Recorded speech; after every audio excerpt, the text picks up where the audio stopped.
for me. The name, as I said earlier, this recipe came from those same notes. Still, each time he tried cooking it, he'd always get me to have a taste while it was still warm. Ancient dish? Are cornbread buns really that? Well, at least in my family it is. My dad learned how to make it from his dad, and supposedly it's been passed down. We call them chili mince cornbread buns. They're a traditional folk food snack, easy to pack up and take with you on the road. So they're the perfect thing to eat on the... Seeing guoba just reminded me of something. I actually made this dish on the day I first met guoba. How did you first meet? It was in a cave in the mountains. I ducked inside to get out of the rain and saw an offering table in there, so I put the cornbread buns I'd brought with me on it. Then I ended up falling asleep, and when I woke up, I found out that guoba had eaten every last one. Guoba followed me around ever since. We're practically family now. Hold up! Stop the conversation! Look! The stone!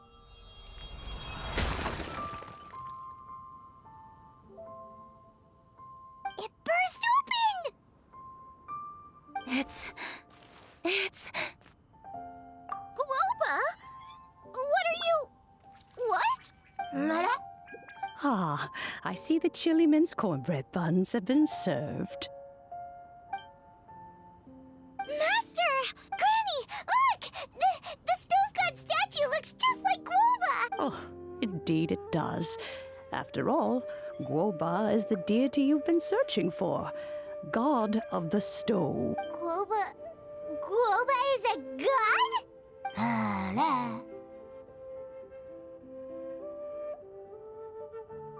You asked me if a sufficiently festive atmosphere would be enough to reawaken the stove god.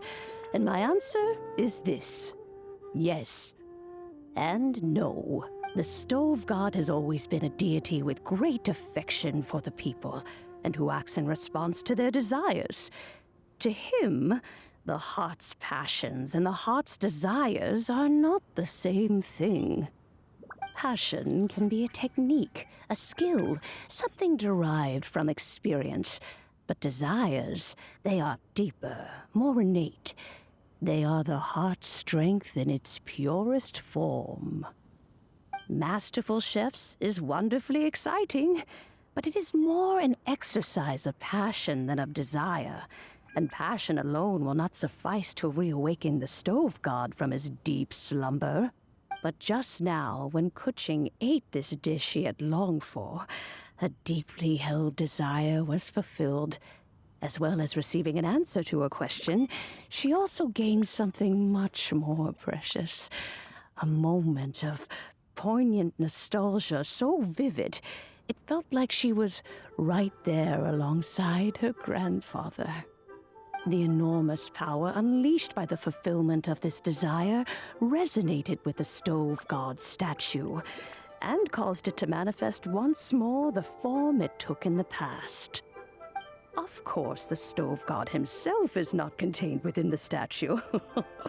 The true stove god has been here with us all along.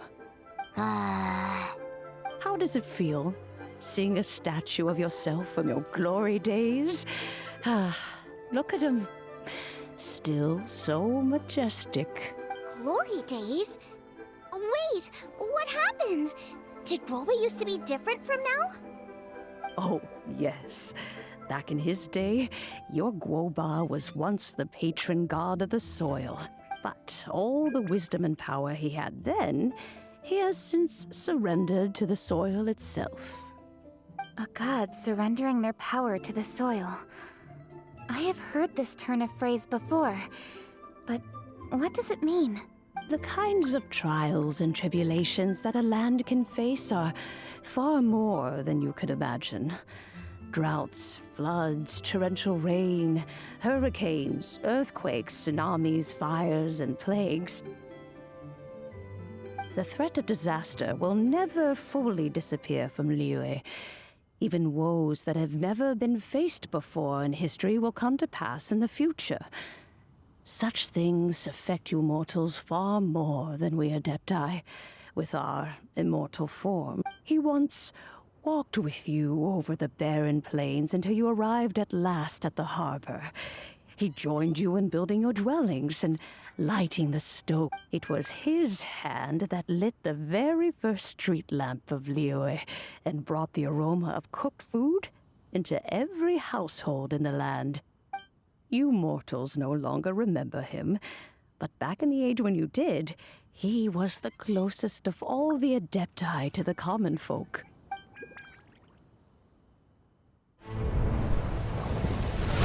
Marchosius, god of the stove, born from a spark when stone struck stone. He was a god with a great love for humanity and their well-being. Millennia ago, the people sought to expand their city. They built a dwelling on the plains and called it the Gweli Assembly. The stove god cared greatly for the people, turning himself into minions who went into every home, fostering food and solidarity alike. Alas, their home was taken by a flood. The waters ravaged the Gweli Assembly and forced the people back south to Liyue Harbor. Though the distance was not far, the journey was plagued by a terrible storm. For a dozen days, the Adepti stayed by their side. During this time, the stove god cooked an ancient delicacy, flatbread with a meat sauce to stave off the cold and damp, fit for those on the move. Centuries later, disaster and plague arose once more. The stove god would appear no longer, for he placed all of his power into the land itself to quell the calamities. His power expended, and his wits greatly reduced. Thus his body decreased in size. By the time he parted ways with us, he wasn't even the height of a human. He told Rex Lapis and I of the dishes that bring joy and of the secrets of the flame, then went into the mountains and entered into a long slumber.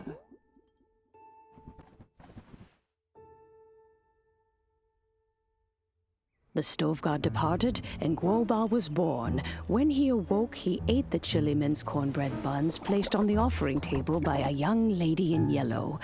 Though he did not remember the past, he was profoundly moved and decided to follow this young lady thereafter. The stove god had quietly disappeared, but the vendors rose early to hawk their wares. People went out to buy goods, lit their stoves, and cooked food, just as they had done every day for as long as they could remember. In Liyue, things have always been this way.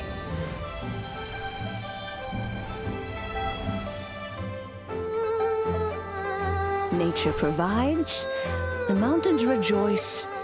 We are blessed by heaven's good grace. Years have gone by. The world has transformed, but our way of life survives.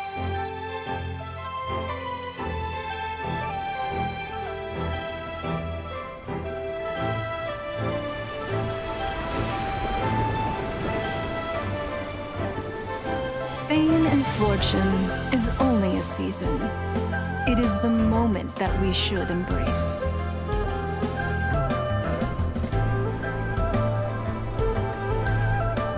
Past meets present. Heritage becomes legacy.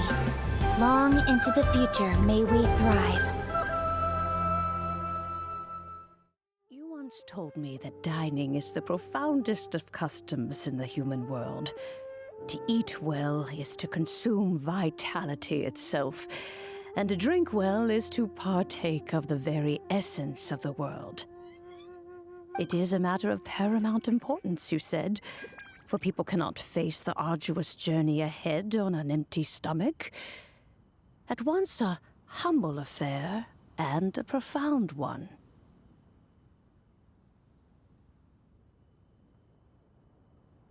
A humble meal of maize and spring water is also profound in that. By ensuring one's survival, it paves the way for millennia of human history and culture to come.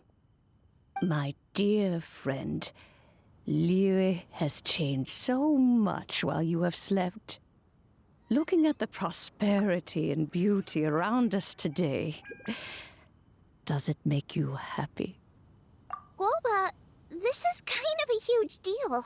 Why didn't you say anything? He is not who he once was. Even the power of speech evades him now. There is no way he could have told you. Oh, Guoba, but...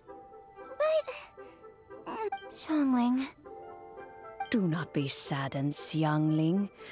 There are two sides to everything. Guoba may have lost many of his formal faculties, but he is now as carefree as can be, without a single worry in the whole world. In this world we inhabit, who can truly be said to live a life free of all woes? Those with a mind and with the knowledge will certainly be troubled by all manner of things. But he has gone further than us in his journey. He had both wisdom and courage. Everything he took upon himself, he was also ready to part with. His carefree demeanor today is a testament to the fact that he is at rest. So since you are his friend, take good care of him. Go out to walk and play. Allow him to eat, drink, and be merry. I will! You can count on me! Xiangling, you have an adeptal affinity. Guoba follows you around because he has respect for you. The moment he awoke, he was met with the familiar flavor in the chili mince cornbread buns he ate. After all that time, he still recognized the dish he had invented, and he approved of you as the one who had cooked it. That's right. The taste of one's home cuisine always brings back memories of home. Though he remembered nothing, eating the food you had cooked gave him a feeling of familiarity. That is why he stuck by you. You may be the first person in history to give the stove god the experience of being a satisfied customer. That makes you quite a remarkable chef. If that's true, I couldn't be happier. Because putting a smile on customers' faces is what we chefs are called to do. Well then, it's getting late and I still have things to do. Time for me to say goodbye. Traveler, Paimon, Xiangling, thank you all very much. I look forward to spending more time together in the future. I guess my dad's probably heard the good news already, but I should still go catch up with him. Master, it's been a while since you came by. Why don't you join me? He thinks about you all the time, you know. He's always telling me to invite you over. Oh, goodness me. Then, far be it from me to refuse. Off we go then.